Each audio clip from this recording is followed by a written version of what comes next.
Good morning, everybody, and welcome back to the Celtic Way YouTube channel. My name is Ryan McGinlay, and today I'm delighted to be joined, as always, by Tony Haggerty. Tony, how you doing this morning on a cloudy Wednesday?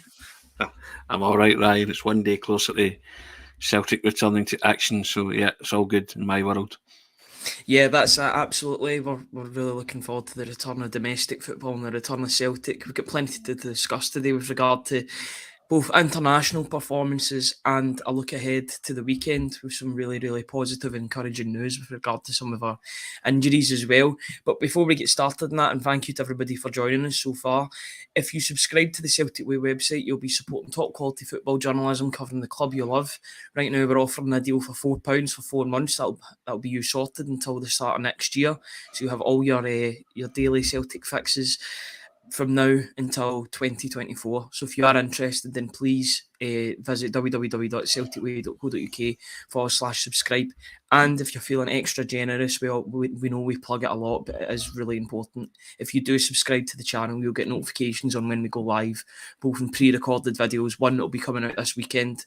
I did an interview yesterday on a top 5 Celtic moments with one of my favourite people in Celtic media, and it was a really good show, a really good 55 minutes. So we're looking forward to putting that out on probably Sunday, because Saturday we'll be putting out the pre and post match stuff. So yeah, if you look out for that on Sunday, that should be coming your way very soon.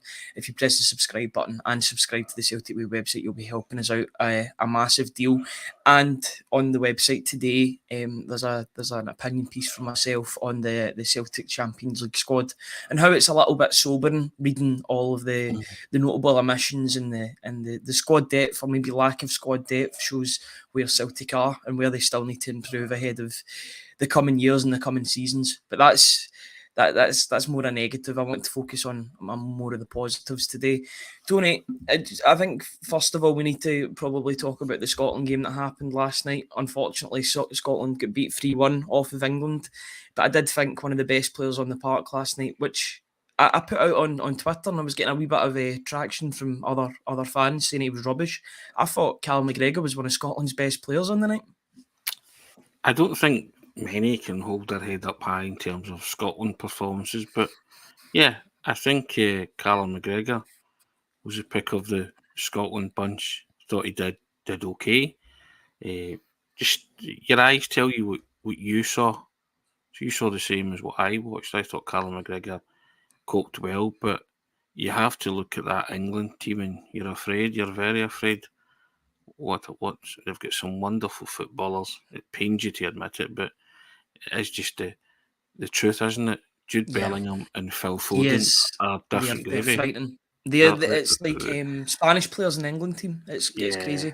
They are different gravy, and they showed why, and they turned it on last night, and they were worthy winners. But yeah, certainly McGregor can hold his head up high. He tried to take the game to England. He was involved in a lot of positive stuff for Scotland, of which there wasn't much.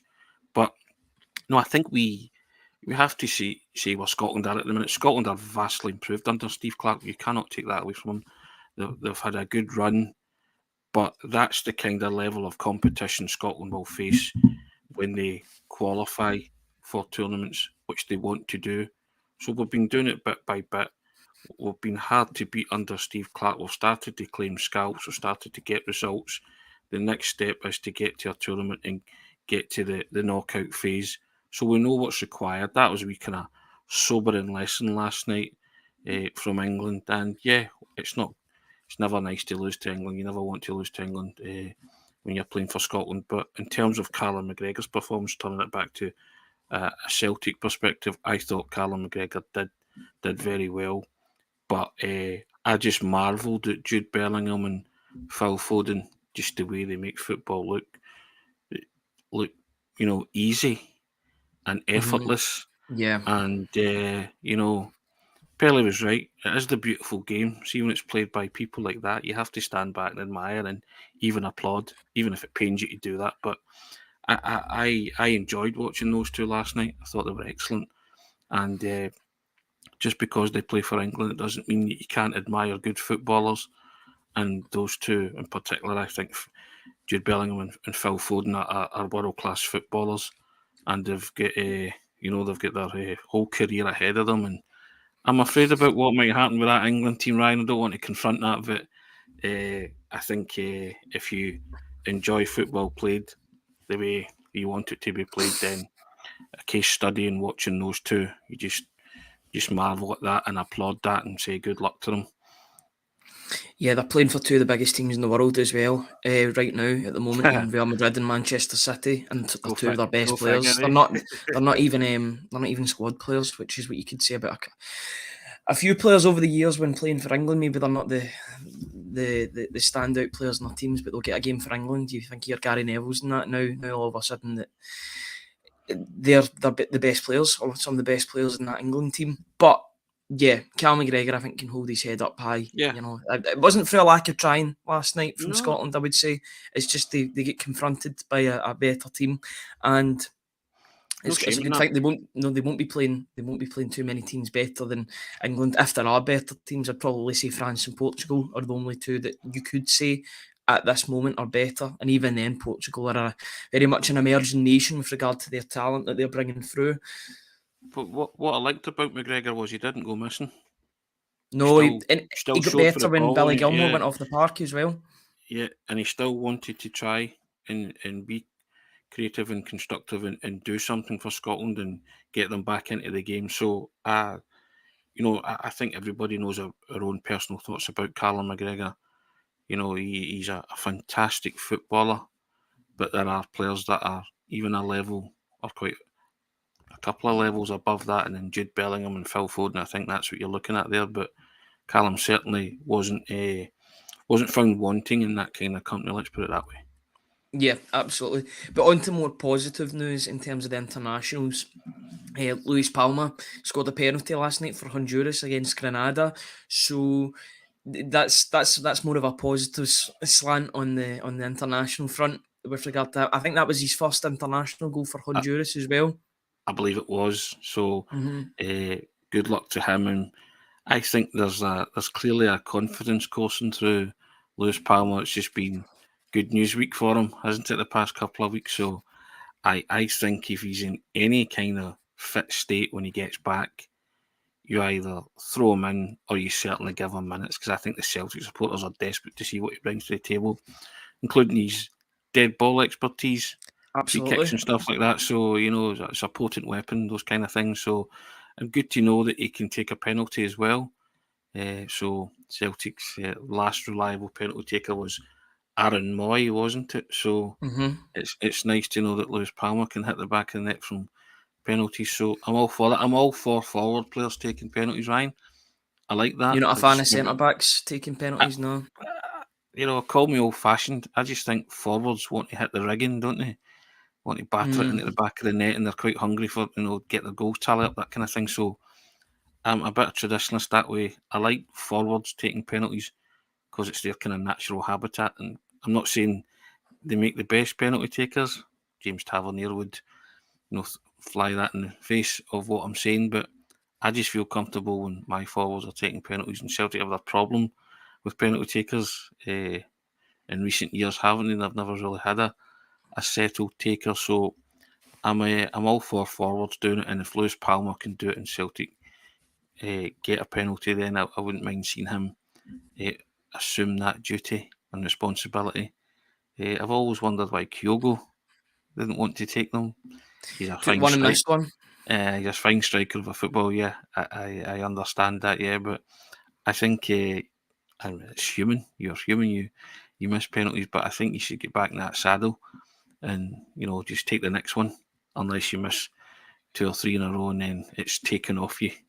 It's decreed that it's taken off you. There seems to be a crisis every season when that happens. Celtic will maybe get a run of games where they do get penalties, and the same player will take it and maybe miss a couple, and then there's this sort of storm in the media about who's going to take Celtic's penalties, and you're going down that list.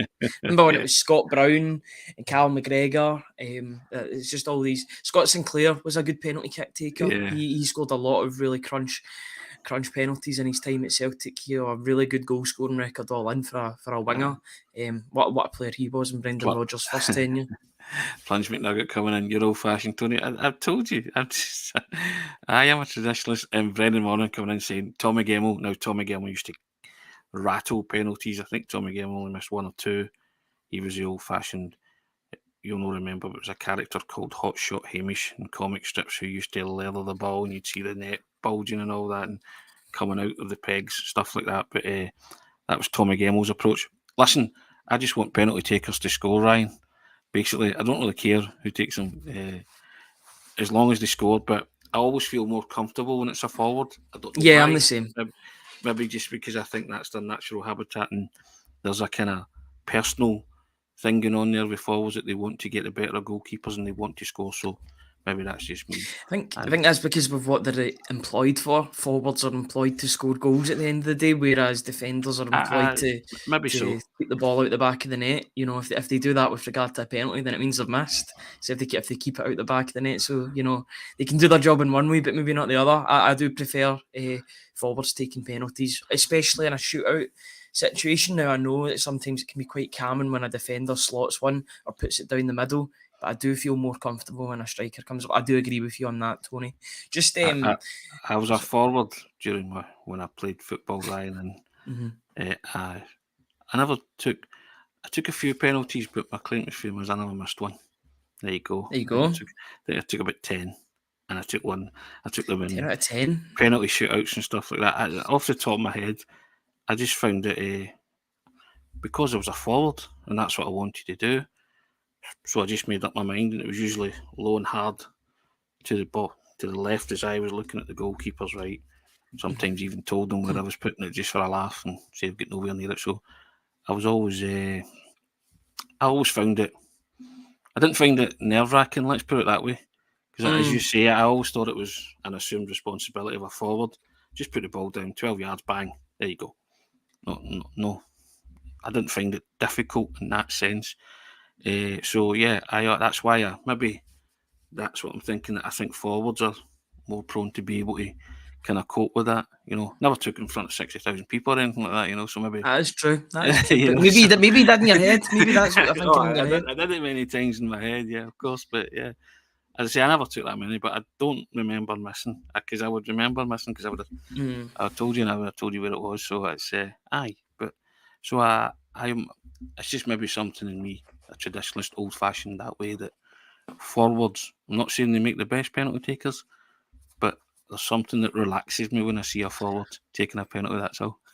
Yeah, I do agree with that. In terms of other players that were on the international scene this break, Paulo Bernardo played a full 90 minutes, I believe, for the Portugal under-21s, and he was the highest rated player on one of these sports websites. So it shows that he had a good performance.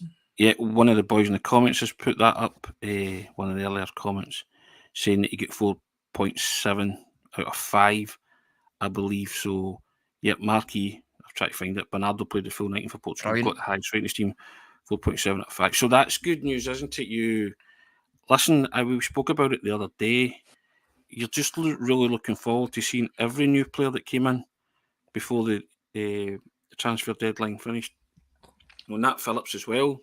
I'm looking forward to seeing Marco Tilio. You put it out yesterday. I'm really looking forward to seeing a re-energised and refocused Reo Hatate, Luis Palma. That's what we're going to talk about. Excites me, So I think there's plenty to enthuse about and be positive about Celtic. And I think domestically it's great. But as you've alluded to this morning, there are certain omissions from the Champions League squad. Is that a dearth of quality or talent? We'll find out, won't we? Soon enough. Absolutely. Because you're hurtling down the hill on the bogey with no break to Tuesday night in Holland against Feyenoord, and to keep. So we will find out the hard way, Ryan. But we've got the squad that we've got. Yeah, could we have improved on it? Probably could have. Yeah, but hey, you can't change it now. We have named the squad. There are certain guys not there. You have to go with what it's locked in. You have to go with what you have. So, yep, we will find out the hard way, or we'll be pleasantly surprised, or we will, I hate using the expression punch above our weight, but maybe we will. So we'll see. We'll see what happens. But what I do want is, as we said the other day, Celtic to just have a right rip at it and see where it takes them. Yeah, absolutely. I do agree with that. I think you would have probably guessed when these comments came out last night what the title of the briefing would be, or what the title of the briefing would be regarding when you heard this positive news coming out. Anybody that watches anything that I do, whether that be this podcast or another one, knows how much I love Reo Hatate and this Celtic team, and how much I enjoy watching him as a player, running the midfield basically with his flair and technical ability, and his ability to resist presses as well. He's so good in that regard. So I was delighted to hear when Brendan Rodgers brought out it was a snippet of an interview that's available. The full interview is available on Celtic TV. I don't know if it will make its way to the sort of social media just in general, make it free, the full interview. But Brendan Rodgers was talking about 4 injury boosts for Celtic in the form of Reo Hatate, Cameron Carter-Vickers, Marco Tilio, and who was the other one? There was 4, and Nat Phillips as well. Nat Phillips has just joined the club. So when talking about Reo Hatate, Brendan Rodgers said to Celtic TV, Reo Hatate is now back training with the squad, which is great news. His energy's been really good, and he's worked really hard since he picked up that injury at Aberdeen. I'm really pleased he's back. He's a top midfield player, and his mind is really focused now on playing in the team and doing very well. Don't know about you, Tony, that sounds pretty ominous for the rest of the league and anybody who wants to face Celtic in the next few months or so. If a fit and focused Reo Hatate is back and ready to do the business, I think this is just a prediction. It's not based on anything or anything that he's did for Celtic under Brendan Rodgers so far. But I think you're going to see Reo Hatate go to another level, similar to what has happened with Matt O'Reilly so far this season. Don't know about you, but what's your opinion on that? My opinion on that is Rio's read the room. He's listened to his manager, hasn't he? The warning shot over the bows I referred to earlier in the season. I think there's a player who's just said, you know what, don't bother me with contract talks just now. I want to get in this guy's team.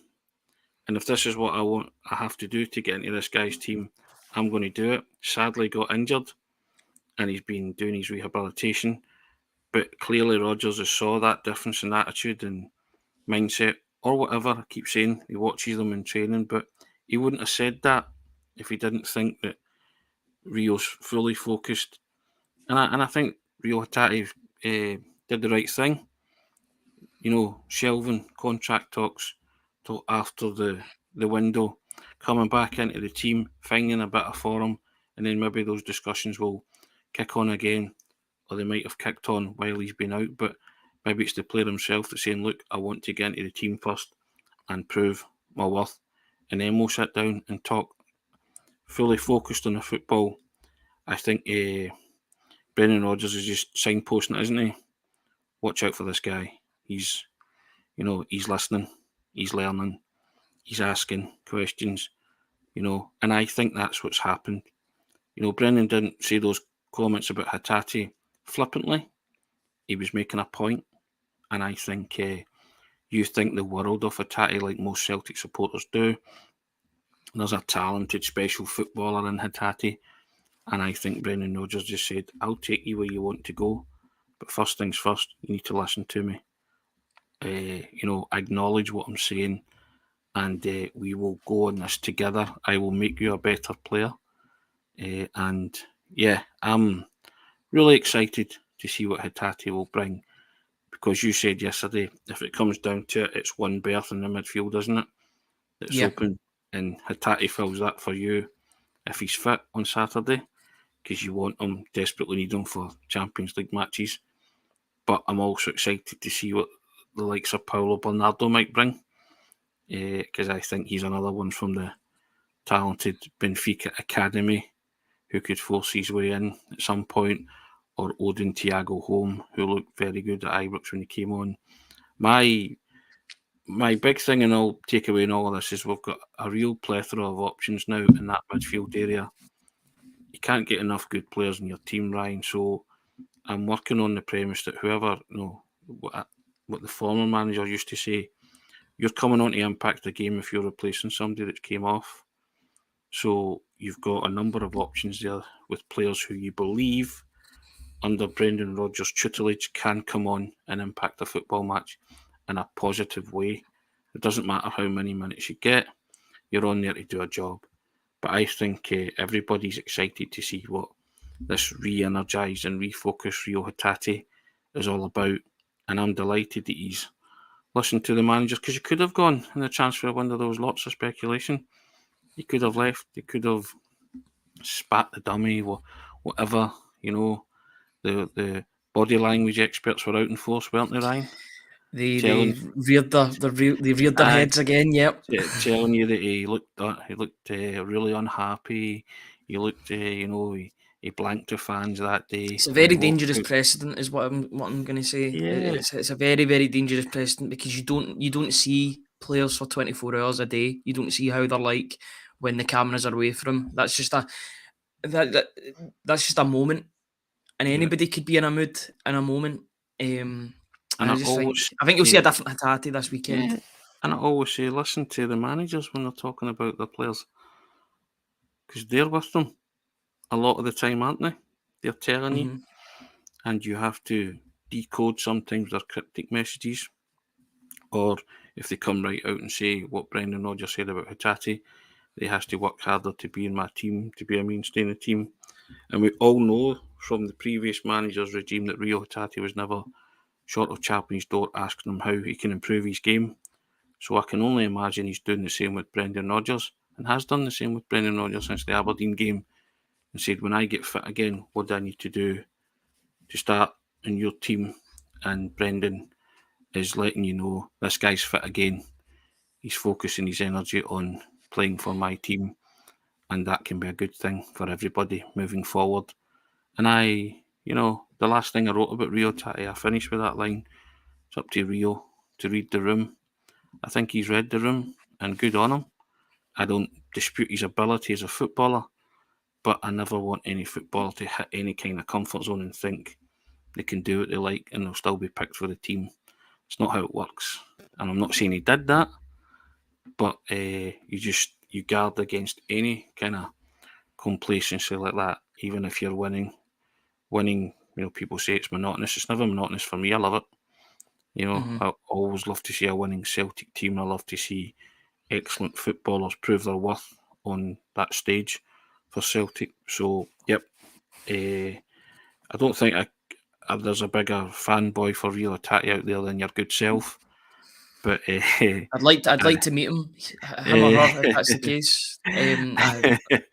But yeah, I think everybody knows the qualities that Reo Hatate possesses, and he is another one who you would class as a baller, and he's vital to Celtic moving forward, both domestically and certainly in the Champions League. And I think that kind of level of competition, with likes of Bernardo coming in, Odin Thiago home, Chapman on the door, the revitalised Matt O'Reilly, Callum McGregor just setting that solid bar after a 2-game dip, as people saw that as, I think Reo Hatate, more than anybody, will relish that kind of challenge and say, yep, but I'm still the best footballer at the club, and here's why. And if Reo Hatate wants to demonstrate that he's still the best footballer at the club, then he will be taking his game to another level entirely. And great for the manager, great for supporters, great for Celtic, great for his teammates as well. So good. We shall see what Reo Hatate does when he comes back, but I think it's very exciting, isn't it? It is definitely exciting. Just touching on Brendan Rodgers' comments about the other players that he was mentioning, those other 3 players that he mentioned in that short interview, the interview clip that went on the Celtic Twitter account and in the socials. He said Nat Phillips is training with the squad, so he'll hopefully be available for the weekend. Cameron Carter-Vickers is still a little bit away. He'll be more early October before he's back, but he's out on the grass and working well. Marco Tilio again back in the squad, back training. It's going to take him a little bit of time to get up to speed. And then some of the other boys that are a little bit further behind. The squad is looking healthier. And as we go forward, then hopefully the return of some more of these players will be really good for us. That's definitely a positive. I think that shows you the international break. it ticks 1 or 2 weeks off of that calendar, or that injury calendar. So players now that were out or out for a set amount of time, that amount of time is getting shorter and shorter. That's why international breaks, I think, can really help, because these players will just continue their rehab without any pressure of playing any games or getting rushed back too early. Now, all of a sudden, you're 2 weeks closer to getting your best centre-back back at the club in Cameron Carter-Vickers. I don't think that's controversial to assume that Cameron Carter-Vickers is the Celtic's best defender. Marco Tellio's getting closer. Good that Nat Phillips is hopefully available for the weekend. You want to see him and Lagerbielke, because that'll be what you would expect the centre-back pairing to be against Feyenoord next Tuesday. So yeah, hopefully we see a couple of debuts at the weekend, and I think that'll make the game even more exciting than what it already is. I'm excited for it anyway, because it's a Celtic game. You know, these games take care of themselves, but plenty of debuts to talk about. There could be potentially three debuts in the form of Bernardo Palma, and Nat Phillips. So, you know, that's very, very exciting. I remember Jota's debut, Jota and then Cameron Carter-Vickers shortly after. You know, they were really exciting debuts. Yakimakis too, and it'll be the same for these three coming through the door, I reckon. Brendan loves that expression. He's out on the grass, doesn't he? Love that. Don't know what they're doing out in the grass, but if they're out in the grass, then you've got to assume they're being productive. I presume that means individual training. Yeah, of course. Now, that is the one advantage of the international break, as you say. You can nurse guys back to full fitness, get them up to speed, and you know that's why we have international breaks as well. You know that it's good for that. You're left stewing. Had you lost against Rangers, it would have been a long international break, and this kind of news would have been by and by. You'd have been so what type thing, you know, but because it's good news and it's followed on the back of a good result, I think we're all more enthusiastic about it, and as you should be. The likes of Nat Phillips, he's been brought in for a reason. People want to see what he's like, and Cameron Carter-Vickers, you know, you don't want to rush him back. I'm not saying they rushed him back originally, but you know, I just want Cameron Carter's to come back in seamlessly this time. Don't want any stop-start. And he's kind of, when he comes back, I just want him to come back in and just fit back into that team as if he's never been away. But the likes of Phillips, I want to see Lagerbielke grow into it a bit more. Real shame about Mike Nabrowski. Don't know what the extent of his injuries are, but he's not in the Champions League squad, so that might tell you that the manager was kind of forced into a decision, wasn't he? And decided, well, you always want Cameron Carter-Vickers regardless when he's back. You know, October, doesn't matter. He'll play some game time in the Champions League, so you need him. You know, yeah, that's the thing.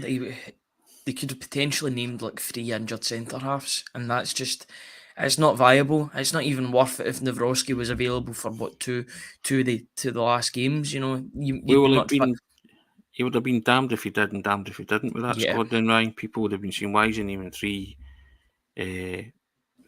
centre halves that are injured? So, you know, he had a quandary there, but he's made a decision. So, yep, quite interesting to see what Nat Phillips will bring, because he's highly rated. A quality defender was what Jurgen Klopp said about him. Has also played in the Champions League and has got valuable minutes with Liverpool.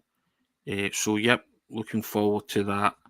And I say, I want to see Lagerbielke settle down now at the back of the pack. You know, the Rangers game's over. That was a real test for him. And whilst he came through it alongside Liam Scales, I didn't think he was particularly great, but they kept a clean sheet. And I've seen better Celtic defences go there and not keep a clean sheet. So you have to admire that pressure situation. And they somehow he coped. So, and I think the manager himself said after it, the incident with that led to Roof's goal, got to learn from that, got to shift it quicker, got to be a wee bit more assertive in those situations. Granted, he was fouled, but the furore after it that it's caused, you know, you just sort of learn a wee lesson there. Don't take any unnecessary risks, you know, just do your job if you have to launch it, whatever. But yeah, so I think thinking that Phillips will bolster that. So it'll be good to see him get some game time on Saturday alongside Lager Bielka, see what he can bring to the table. But again, yesterday was a real kind of positive State of the Nation address by Brendan Rodgers, wasn't it? You know, it was kind of like, you know, you've not heard from us for a while, but here's where we're at. You know, this is my squad for the Champions League. You can argue the toss how good, bad, and indifferent it is, but we've got certain guys coming back, and the picture's a lot more brighter than it was a couple of weeks ago. And I think every Celtic supporter's champing at the bit to go to Celtic Park on Saturday against Dundee, see the kind of reaction that they'll get in the momentum that will hopefully get built after the Ibrox game, the victory at Ibrox. So I think everybody's in a real positive frame of mind, Ryan. It's now up to those players to keep that good, feel good factor going, isn't it? Yeah, absolutely. If we could just quickly touch on the Champions League squad, I think it's important that we do touch on that, because it did get announced yesterday, or not announced, but I think people were refreshing the page. Certain media outlets were reporting one thing, and then you refresh the UEFA website, and there it was, just as if by magic. So they must have been privy to that before. So yeah, there was some notable omissions, I would say, in the squad. One of them being Mike Nawrowski, who Celtic did pay a lot of money for in relative terms, for around about 4 million, 4.5 million. That's down to injury. That's not down to individual performance. I think if he was fit, he'd be one of the first names on that list. It's just unfortunate the way it's transpired for him. He would have been a certainty if he didn't pick up that hamstring injury at Rugby Park. Disappointing for him, but he can rehab, and I think that pretty much makes him a certainty to play in the weekends. That if he is back and fit, then if you have that Wednesday, Saturday, or Tuesday, Saturday, Wednesday, Sunday sort of dynamic, he will play in the weekend games more often than not to get his fitness back full. And you can have a good wee rotation with that. It can be a positive out of a quite a negative situation. In terms of other players that missed the cut, Kwon missed the cut as well. He's not even made his competitive debut for Celtic. It's only been pre-season friendlies he's played. He's not actually played a competitive minute, so there's still certainly work to do. I'm just wondering if he's maybe a longer term project, someone that Brendan Rodgers is just going to work with for a couple of years and get the best out of him. Because there's definitely talent there. We did see it against Wolves. I know he didn't have a great game against Athletic Club. He looked noticeably off it, which is never good when you're a midfielder. I think it's quite obvious when you're having a bad game because your passes are maybe not going where they're supposed to, and you're getting dispossessed quite easily. But I did think he was better against Wolves, and a lot of people have forgot about that performance because he did look quite promising. And then a couple of days later, he dropped maybe not the best performance. But I think another one, and probably the most damning indictment, is Alexandro Bernabei not getting named in the Champions League squad. Now, I mention his fee all the time when talking about acquisitions. 3.75 million Celtic paid for him from Lanús in Argentina last summer. He was brought in, I think, to be a first team player. He's got to have been, because I know Greg Taylor had a good first season. He had an even better second season, as it turns out. But Bernabei was brought in to instantly challenge Greg Taylor for that number one spot in the left back position. For whatever reason, both reasons on and off the pitch, in terms of his ill-discipline and his performances on the pitch, maybe his ill-discipline on the pitch as well, in terms of his matureness on the pitch, or his reading of the game. It's just not worked out for him as of yet. A couple of nice wee cameos here and there, but not enough to even make it in the Champions League squad. What's your opinion on Bernabei? I think it's a bit of a weird one, and right now for me, I think the writing is on the wall that he's not doing enough. I think I hesitate to use the word payback, but I think Rodgers is kind of letting a player, what is it they say, enough rope and all that kind of stuff. So I just think there's been certain discipline issues off the park and on the park as well, because he spoke highly enough of him in pre-season when he chased that player down for 60 yards and scored the goal in Japan, and everybody thought, right, okay, he's maybe adapting and learning. But Brendan Rodgers picked out the fact that he tried a ridiculous pass, or his pass was terrible in the first place, but he atoned for his own error type thing. Then there was the team meeting, missed the first team meeting, and I just think that that's lingered and burned in Brendan Rodgers' mind in terms of you can't be letting myself down, your teammates down like that. Yet there was circumstances for alarm clocks and all that kind of stuff. Fair enough, but I just think that at the time I just thought it was a kind of lack of professionalism as well. And again, I go back to the manager watches these guys in training, so maybe there's something he sees that's just not quite right. A fit with Bernabeu, and lots of people saying he won't be missed. And then I also think as well that he's been bigging up Liam Scales. Now Liam Scales can play left back, and I think Brendan Rodgers could possibly reward Liam Scales by saying, do you know what? If I need another left back, then you're my man, because I think I can trust you. Trusted you at Ibrox, and you didn't let me down. Could you have trusted? I think it's a trust thing. I think it's a trust thing, yeah. Right. Could you have trusted Bernabeu at Ibrox? Clearly the manager doesn't think so, does he? And it is a real strange one, but you pay $3.75 million for a player who just doesn't feature. There's something not right there, is there? You can't dress that up. You can't dress it up any other way. So that there are underlying issues there, and I think it's both what you allude to, disciplinary issues off the field, but maybe discipline on the field. And I just think if it's coming down to trust right now, Brendan Rodgers trusts Liam Scales more than he could ever trust Alexandre Bernabeu at this moment in time, and it's manifested in itself in the fact that Bernabeu's not in the Champions League squad, and that'll be a crushing disappointment to Alexandre Bernabeu. But you have to turn around and say there's nobody to blame other than himself for that, because he's had time to impress the manager, and he's did everything other than impress the manager. He's unimpressed the manager, and as I say, I think payback's too strong a word, but I think you read between the lines in that. You don't mess with Brendan Rodgers, do you?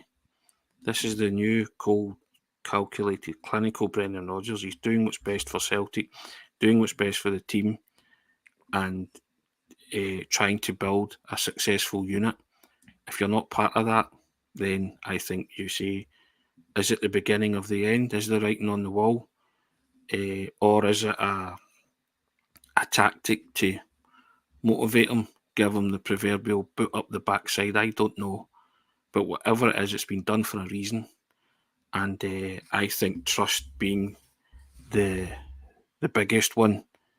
And I'm not basing it on the fact that Liam Scales has had one. Well, do you know what? I disputed his man of the match award because I thought he did okay at Ibrox. I didn't actually think he played great, but again, that's what my eyes were telling me. So they muddled through. Him and Lagerbielke muddled through Ibrox and got through it somehow.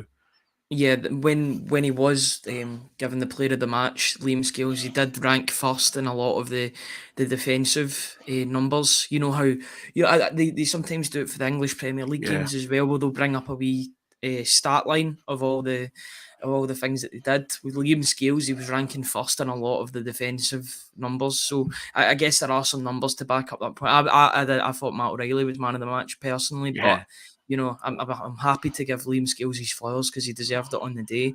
Just on that left back position, I don't know about you, but when I seen there's a great Twitter account, that Moravchik account that deals with it. Yeah, he deals with a lot of the European questions that need answered with regard to homegrown players or qualification. I know we've not needed to worry about qualification for a couple of years, but when that was the case, he was the go-to account. Check him out if you haven't already. It's brilliant stuff. But he put out the list of players, but with different colours for like homegrown and Celtic academy-based players. And at left back, it's just Greg Taylor. I know Liam Scales can play left back, but I don't know about you, but that just reminds me of 2021 all over again. It's the same the same players are there that were there in Ange Postecoglou's first season in terms of that left back position. Don't want to go all hyperbolic and hysterical about it. But yeah, I think left back was the key area that Celtic supporters wanted strengthened in the window. They were shouting for a left back. So we now go into the Champions League. And again, I don't know if it's in the manager's thoughts that if anything does happen to Taylor, then he can rely on Scales. So yeah, I just think that's maybe in his thinking, and it wasn't as high on his list of priorities as maybe others thought, i.e. supporters, because he's thinking, well, I've got a guy that can slot in there. He's just gone to Ibrox. He's had his best game in a Celtic jersey. I'm happy with that. If he can cope with that, he could cope with, other things. So that's maybe thinking. We've pointed out that Greg Taylor hasn't looked the same player under Brendan Rodgers than he was the past couple of seasons under Ange, with the tweak to the system and not playing as much as in an inverted. Try that again. In an inverted fullback system. You got it. Teeth were in there, right? Magic. Imagine have a big set of teeth and nobody able to talk.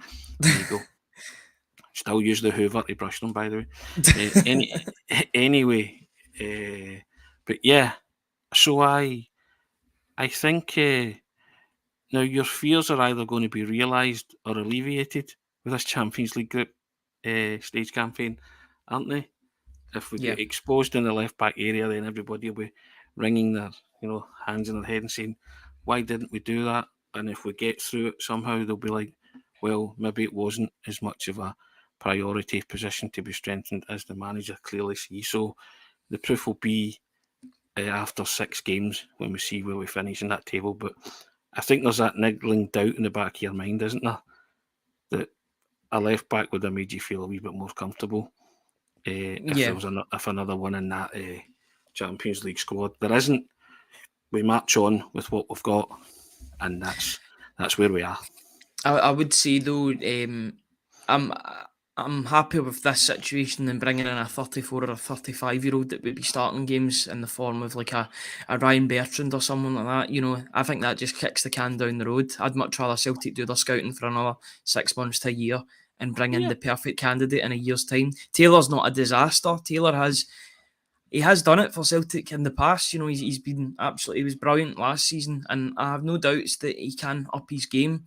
But at this moment, and I'm hoping that he can use this international break, or he's used this international break as a time to recharge his batteries and get back into the swing of things, because I'm sure he'll know he is a smart boy, Greg Taylor. He'll know that he's not performing to the levels that he can do, especially the levels that he got to under Ange Postecoglou, scoring big goals against Livingston, against Hearts away from home. A real key player in Ange Postecoglou's system. I think guys like Taylor will have used this international break to sharpen up under Brendan Rodgers and ask questions about what he wants from him, the demands from him, and you will see a difference. So I think in terms of the international break, people saying, "Oh, it came too soon after just 4 games." I was quite happy about it. I was even happier that they went in on the back of a win at Ibrox. So it was crucial that they did that. But I think there's a lot of players, and I'm not saying they've got a point to prove, but a lot of players copped a lot of criticism over the Kilmarnock game and the St Johnstone game. And I did say at the time that I thought it was maybe unjust, because they're born winners and it happens, and the Celtic failed to score twice in 2 games. That's a rare occurrence, but it does happen. You just don't hit form, you get knocked out of a cup, you come up against an inspired goalkeeper at home one day. These things happen, which make the Invincible season even more incredible when you look at that, how they won all 3 competitions without losing a football match, because you're the bounce of a ball, a goal, a decision away from losing a football match. So you think to yourself, wow, what an achievement that is, in hindsight. So I think players are like that too. Nobody needs to tell Greg Taylor that he hasn't hit the heights that he hit under Ange Postecoglou in the 2 seasons previous, and there'll be nobody more determined to put that right than him. and there'll be nobody more inquisitive about that than Taylor and going to Brendan Rodgers and saying, what am I not doing? And then the manager will fill him in. And I think you'll see a vastly different Celtic team on Saturday, just in terms of style, approach. The crowd will be right behind them, because it'll be the first chance they will have got to cheer them after the win at Ibrox. And I think everything will be in their favour. And it's up to the players now to take that, take that goodwill from the crowd and go and perform. I think Ibrox was can be seen, but actually I think St Johnstone game might be seen as a kind of watershed moment, where things had to change. So the manager changed it, or he certainly had a real kind of introspective look at himself as well. But we said after it, I certainly said after it, that Celtic would be working on a formation and a style and a disciplined way of beating Rangers. And I was confident that he could do that. They've now added to that, and he did it with the players that he had at his disposal, not any of the new players. So now you'll get that groundswell of seeing the new players and that excitement that comes with that. So I think everything is stacked in Celtic's favour on Saturday, Ryan, and you will see a team maybe start to motor and shift through the gears. I could be wrong in that, but I'm pretty confident in that. I think that's what the manager was also alluding to in his big interview yesterday as well with with Celtic TV. So I think he's feeling a lot better about stuff. I think every Celtic supporter is, and looking on, I think the players will certainly be feeling better about things as well. Yeah, absolutely. Who out of the three potential debuts are you looking forward to seeing most on Saturday afternoon? Is there a particular favourite? I'm guessing it's between two. I know you like your attacking players, but it's between Paulo Bernardo and Luis Palma. I'm guessing it'll be the latter. It's Palma, because I was a winger myself, so wingers excite me, and I hope he is the real deal and he can get the proverbial bums off seats, as they say, Ryan. And I want him to hit the ground running. I want him to do a Scott Sinclair, just come in and just hit the ground running and make some kind of valid contribution, whether it's scoring the winner or scoring on his home debut. I just think that helps attacking players. But conversely, I'm also looking forward to seeing Paulo Bernardo. I like young midfield footballers, ones that can play football. I was really looking forward to seeing Odin Thiago home. I still think he's got so much to offer. I'm trying to keep the rein on it myself with that one. But Paulo Bernardo's somebody that also excites me. Never knew much about he's flown under the when radar as well. And it's great, isn't it? And I just like the fact that he was asked about Celtic when he was away on international duty and he just batted it aside. He was with Portuguese under-21s. He was able to do a job fine. Great. He'll worry about Celtic when he comes back. And I said the other day, I just think Brendan Rodgers loves these kind of players, young players that he can get the claws into, mould them, shape them, make them better if they listen. And coming from Benfica's academy, it's got a real track record for producing wonderful footballers.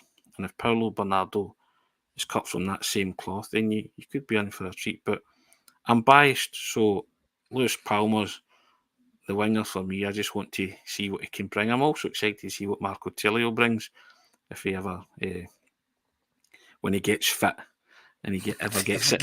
He will get fit at some point, Tony. If he ever gets in the team, so I think these kind of players are exciting, Ryan, but also like youngsters who, I like the fact that you get young midfielders in Thiago Home and Paulo Bernardo who I don't think they're.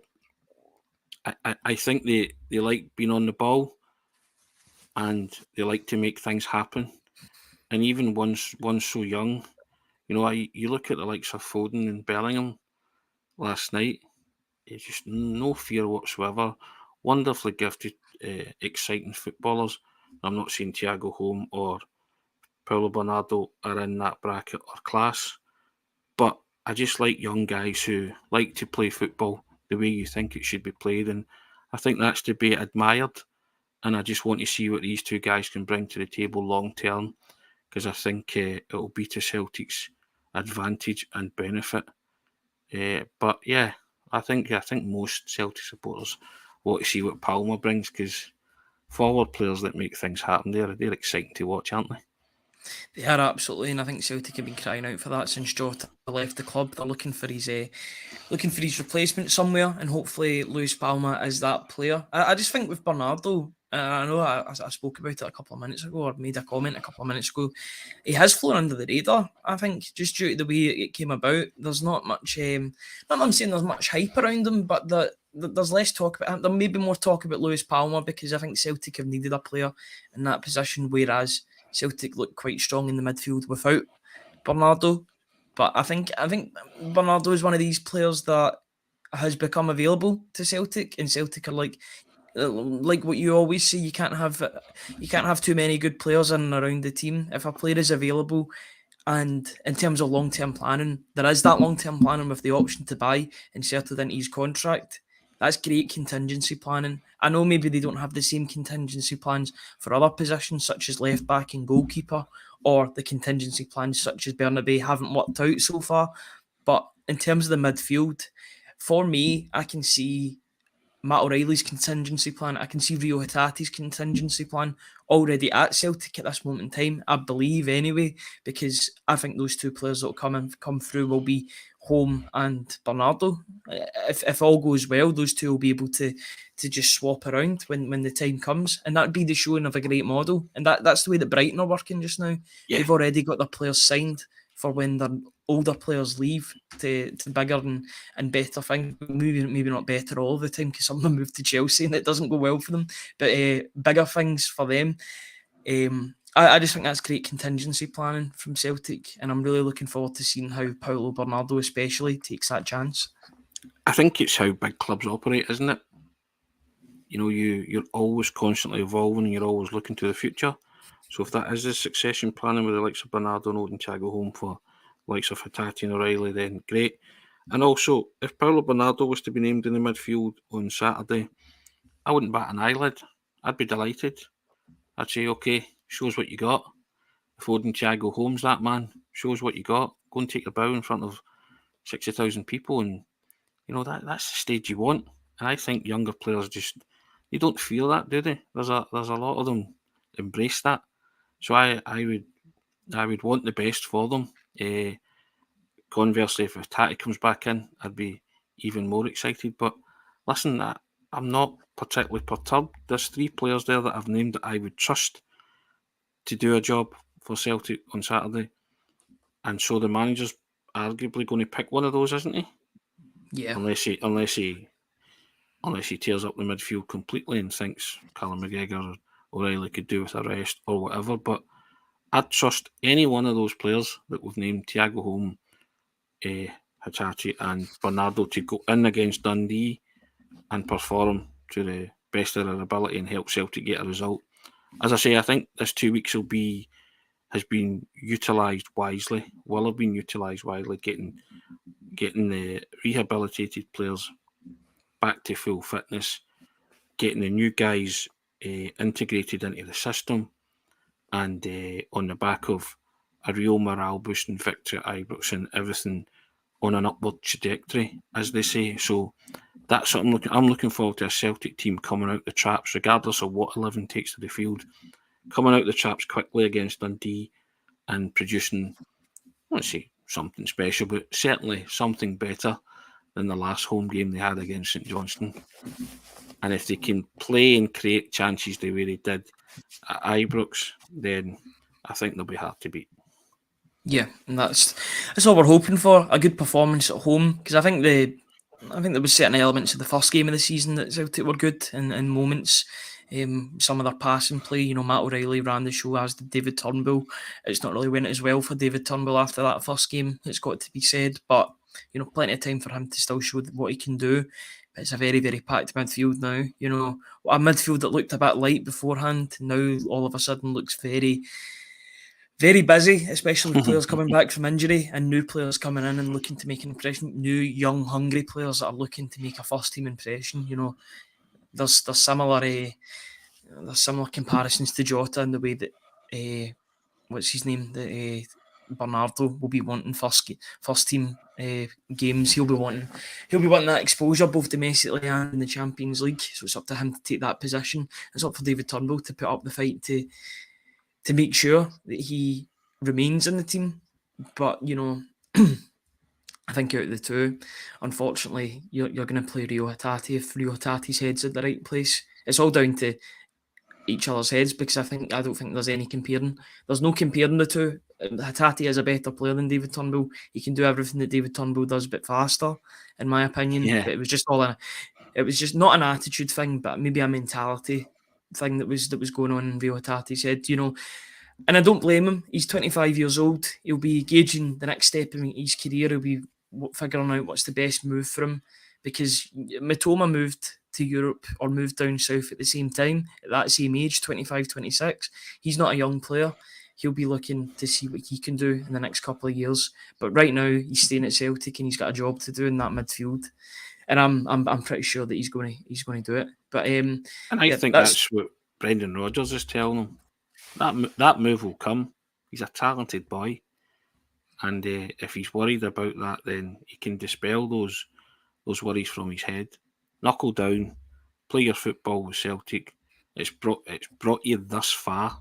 It's brought you the attention that you've clearly craved in your career, and it's came relatively quickly. And there's no sign of it abating, because your performances dictate where your next move will be. So whatever happened when Brendan, and I think maybe Hatate was sort of saw Ange Postecoglou leave, the guy that brought him here, and maybe there was that adjustment to Brendan Rodgers coming in, and I give him that, I allow him that, because I don't think there would be anything wrong with Reo Hatate's attitude whatsoever. And I think maybe Brendan Rodgers was maybe saying, this guy's taking a wee while to adjust to me, because he was so close to the manager that brought him in. And there's a big void there when Ange Postecoglou leaves. And I think it created a massive void with someone like Reo Hatate, more than Kyogo Furuhashi, because Furuhashi had settled in to Celtic and had become an absolute darling. And I'm not saying Reo Hatate, but in terms of the kind of popularity, Kyogo had just become this kind of iconic, talismanic, goal-scoring figure, best since Larsson, all that kind of thing. Hatate hasn't enjoyed that with the Celtic supporters. The Celtic supporters do adore him and they love him, but it's not that hero worship. So when Ange leaves, there's a wee bit maybe of uncertainty with him in terms of, do I stick or twist? Brendan Rodgers has come in, he's obviously trying to listen to what Brendan Rodgers is saying, and maybe that uncertainty led to Brendan Rodgers making his comments, but maybe making his comments in defence of the player, saying, look, this guy's a wee bit, his head's a bit, not on the job, but it's not what it should be at this moment in time, and cut him some slack. And I think over the international break, that I think someone like Reo Hatate has learned that the only way he will get that move to where he wants to take his career next is by being a first choice pick in Brendan Rodgers' Celtic team, playing at the highest level, starting on Tuesday against Feyenoord. And I think he has re-energised and refocused, and his priorities are aligned now. Everything's in kilter now. Maybe with Ange leaving, it was knocked out of kilter, but it's all on a kind of level playing field now, and I think Celtic will reap the benefit of that, and Brendan Rodgers will reap the benefit of that, and Reo Hatate, for as long as he stays at Celtic, will reap the benefit of that. Whether he chooses to sign a new deal or not is purely up to him, and those discussions will take place probably from now onwards, and what will be. But I just want to enjoy Hatate while we've still got him, because he's a marvellously gifted footballer. Yeah, it is a wonderfully, tremendously gifted footballer. Yeah, I think that I think Brendan Rodgers, one of his best not Brendan Rodgers, one of Ange Postecoglou's best comments that he ever made. I know it's not one of his standout ones. I know it's not one of these maybe not one of the ones that you instantly think of, but I loved his comment on all the different Japanese players and how they're all different people, and you don't want to lump them all as the same person. Yep. I think that's very true with Reo Hatate. Not every player is going to immediately acclimatise to a new manager. It's worked with Maeda and it's worked with Kyogo. That's been shown in the fact that they've signed contract extensions.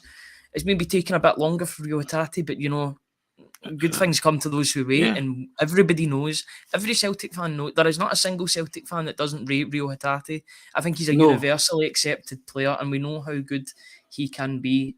I'm just thinking. I'm looking ahead to Saturday. I'm thinking, am I going to be coming out of this game waxing lyrical about Reo Hatate? Is this the Reo Hatate back performance? And I can't see anything other than that. I'll be honest, because I just think. Or Bernardo.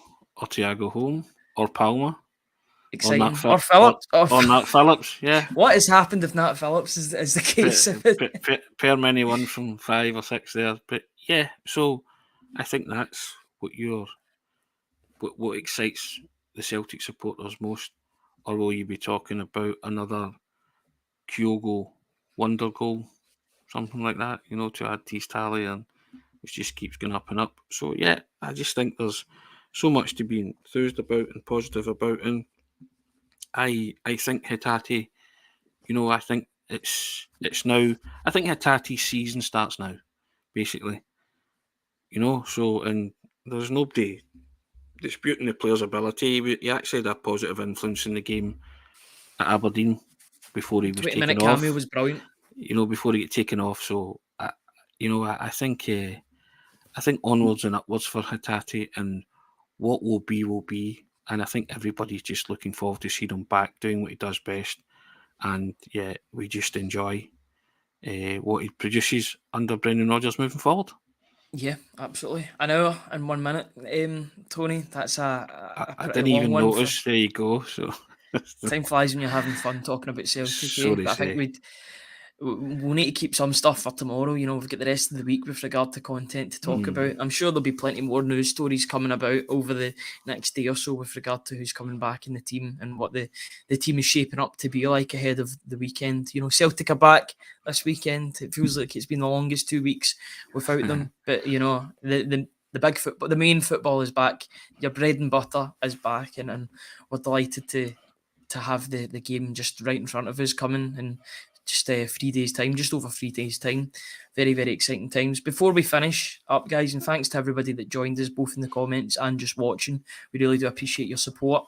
First of all, if you could subscribe to the Celtic Way website and support top quality football journalism covering the club you love, you'll get articles from myself, from Tony, from Stuart Ross, from Duco James, from Alan Morrison, and loads of other different people as well. Kevin McKenna's been writing as well over the past week. So if you are interested, then please visit the website. It's in the ticker tape down at the bottom, celticway.co.uk/subscribe. We've also got a Celtic Way app that's available on the Google Play Store and the Apple App Store. If you want to have a look at that, just type that into the Apple Store and you'll be able to find it. It's a lot easier to view the news articles that come up and come about. So it is optimised for your phone and for your mobile devices. So if you are interested, then please go to your dedicated app store, whether you're on Google Play or you're on the App Store or on Apple, and get involved. It's the best way to look at the Celtic Way on a mobile device if you're not on a desktop. So if you are interested, please give us a go. And in terms of subscribing to the YouTube channel, the growth that the channel has had over the past month or two has been absolutely incredible. I think we're hitting something like 750, 800 new subscribers in the past month or so. So it's been absolutely incredible, the growth, the steady growth that's happening. We're looking to make this a big thing, make this an even bigger thing than it already is. So if you are interested, please give us a subscribe. It's completely free. And it will give you notifications when pre-recorded videos go live in a premiere format and when we go live on a live stream. So if you are interested, then please give us a subscribe, hit the notification bell and get involved. Basically, your support is greatly appreciated. Tony, that's all the advertising done. I think I'm out of breath doing all of that, but it's coming off the tip of my tongue quite easily. I think I'm burning a few calories doing all those adverts. But you're getting there. To be done. Yep. Correct, it needs to be done, and we don't shy away from the fact that we're a subscription-based channel, and we need your help. And you have helped us grow the channel. And as we say, we always plug the website and ask you to hit the subscribe button, www.celticway.co.uk/subscribe. But we are upfront and honest about that. So yeah, but you've helped us grow the YouTube channel. We continue to do these videos for free, but the other stuff, you also help us as well when you subscribe and read what's on the website, and we hope you enjoy that, because we do work hard at it, and we take our time over everything that we put up on the site in terms of the quality reading material that you see there. So yeah, we appreciate everything that you do for us, and we hope that you appreciate what we try and do for you, covering the club that you love. But yeah, I mean, that's an hour and 5. I mean, unbelievable. But thank you. Good show, lads, says Francis Beesick, and we appreciate that. And we appreciate everybody coming in. Great shows always, boys. Hail, hail. Come on, you boys in green, says Francis Lester and Jerry Smith. Great stuff, boys. Hail, hail. Indeed, thank you. And we will see you all tomorrow when you go round. Sorry. Yeah, and I noticed, just quickly before we finish, I noticed Francis was talking about an injury that he had. I think he tore ligaments in his leg or something like that. So I hope he's all the best in his recovery. It's a shame that he can't get to the game on Saturday. He said, 6 to 8 weeks?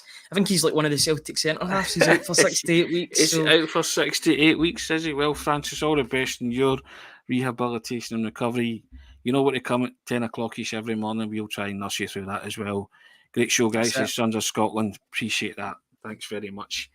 Yeah, it can't come quick enough Saturday for especially ourselves and all the Celtic supporters. But yeah, Francis, all the best in that. Rest up, take it easy, let people spoil you, take care of you, whatever they do. Hope you've got a good squad of people around you. A bit like ourselves. There he is. Yeah, absolutely. But thank you very much to everybody for joining us today. We really do appreciate it, especially as we're still on an international break, on the end of an international break. Thank you, Tony, as always, for joining me on today's Celtic Way morning briefing. We'll be back tomorrow at the same time. We always say it's Sean Connery, tennis. That'll be when we're on. So thanks, guys. Enjoy the rest of your day, and we'll be back at the same time tomorrow. Cheers.